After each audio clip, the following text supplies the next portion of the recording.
the lessons we're going to read here from the famed Abdul Qadir al-Jilani, the Persian.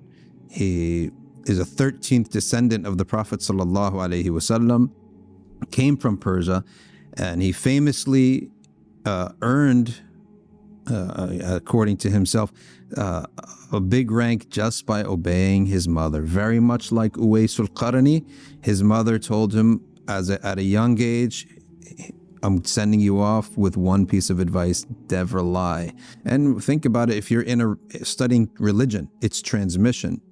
You're as good as your honesty. In matters of transmission, it's like journalism, like history. You're only as good as your word.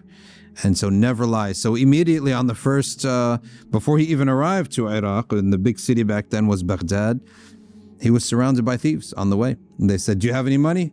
Everyone stick out your money. Of course, people don't stick out the money. He says, yeah, they have 8 gold coins over there. Maybe he said like in his sleeve or something. And he said, oh, what is this boy? They took him to the chief of the thieves.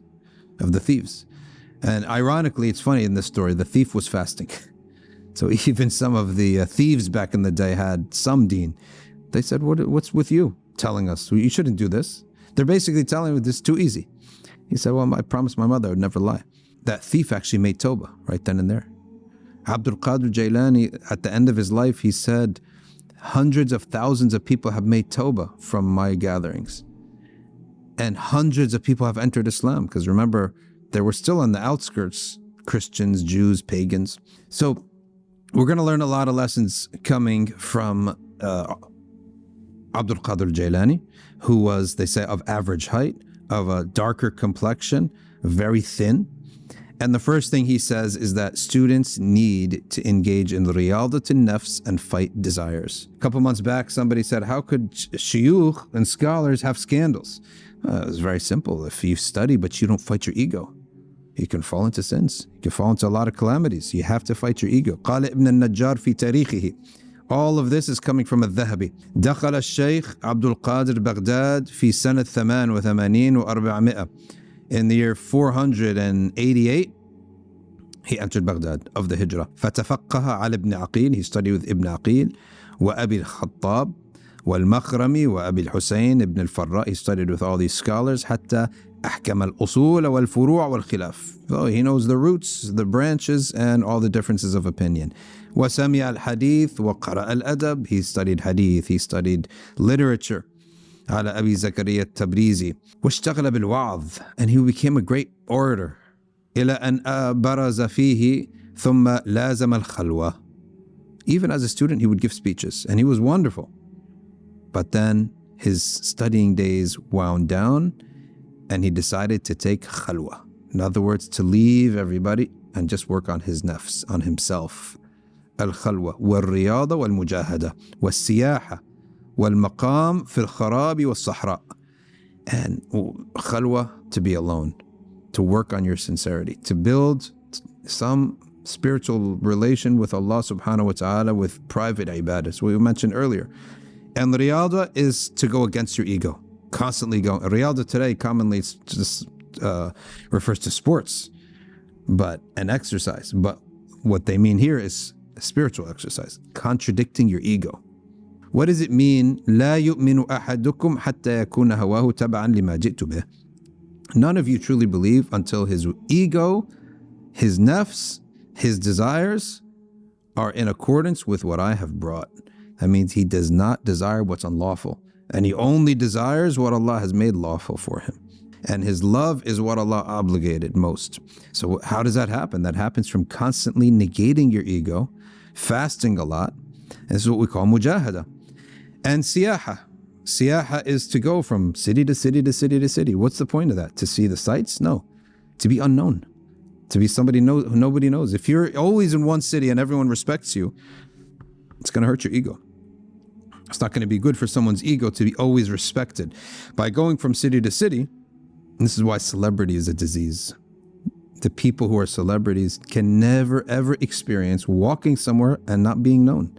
Nobody cares about you. It's good for the ego for this to happen. So what else did he do? وَالْمَقَامْ فِي الْخَرَابِ وَالصَّحْرَاءِ.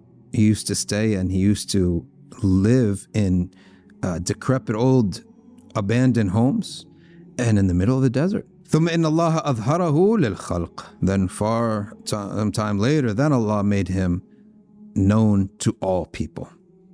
وأوقع له القبول العظيم. This is what we mentioned earlier, that when Allah loves somebody, He makes the pious love Him. This is what we call al-qabul. For example, Imam al-Bukhari, everyone has qabul. Everyone loves him. How about Imam al-Nawawi? Everyone loves him. How about Imam al-Shafi'i? Is anyone going to utter a word about these ulama? They're loved and fully accepted. This is called al-qabul fil ard. فعقد مجلس الوعظ in the year 21 now of 521. So he came 488. 521 he officially began his majlis of wa'adh. وأظهر الله الحكمة على لسانه. Wisdom came off of his tongue. Then he taught and he gave fatawa. And people would now go to Baghdad just to see him. وصار يقصد بالزيارة والنذور. وصنف في الأصول. He wrote books. وله كلام على لسان أهل الطريقة. عال. He has a lot of talk about the spiritual path. Abdullah ibn Abi al-Hasan al-Jubba'i tells about a letter that Abdul Qadir wrote to him. He said, قال لي الشيخ عبد القادر طالبتني نفسي يوما بشهوة. Myself called me to a desire. فكنت أضاجرها. But I always negate it. I negate my desires. I go against my desires. وأخرج من آخر أطلب الصحراء. So I began then to go out to the deserts where there's nothing to desire. فرأيت رقعة ملقاة. I saw some cloth sitting there. فإذا فيها ما للأقوياء والشهوات. There was something, رقعة, maybe a piece of paper or cloth. He looked as, why do the strong people need desires? إنما خلقت الشهوات للضعفاء. Rather, desires were created for the weak. The weak means like he's not intelligent enough to guide himself. He needs his desires to guide him. Right? Also, it exposes them.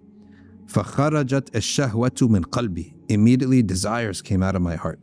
قال وكنت أقتات بخروب الشوك وورق الخس من جانب النهر. I used to just eat leaves from next to the trees. Now, obviously, we're not going to get to that level, but we do need to know that the idea of fighting desires, we're not even going to say fighting halal desires. We're talking about fighting haram desires. He's talking about fighting all desires. That's that era. Our era is simply fighting forbidden desires. Forget fighting forbidden desires. Believing in the idea that our desires should not be obeyed. Everything is telling us, obey your desires, obey your whims. Celebrate your whims. Fulfill your desires. Well, our deen is the opposite of that. And that's where this whole month comes into play, where your number one source of life, food and water, you're fighting it in the daytime hours. If you can succeed at that, then you can fight all your desires at any desire at any time of year. Sallallahu ala Sayyidina Muhammad wa ala alihi wa sahbihi wa sallam.